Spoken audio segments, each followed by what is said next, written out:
Firework.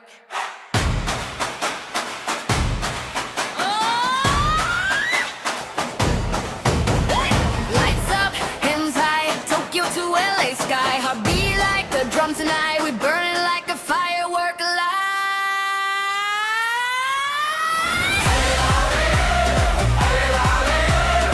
Everybody scream my name. Now the whole world knows the game. Where go? BLACKPINK, gold chain, spotlight on me. Run the whole stadium, MVP energy. Flash camera, crowd going psycho. Too fast, too clean, dynamite flow. From Seoul City straight to the globe. One queen wave and the whole crowd explode. Boots on fire, glitter in the smoke. Goal after goal, yeah, we never lose hope.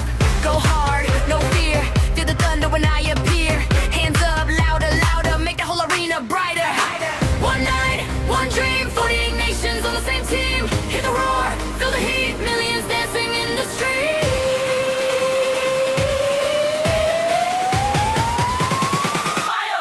Firework up in the sky tonight, shining bright like champions alive.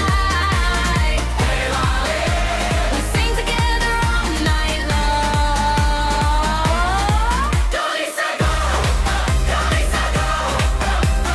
Everybody jump into the beat now. Feel the fire never going down.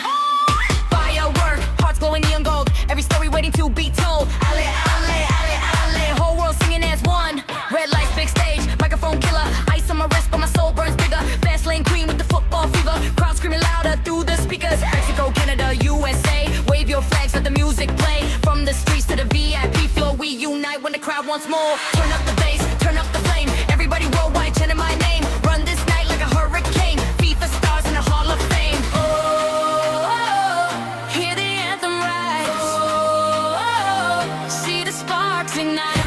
No borders tonight, only dreams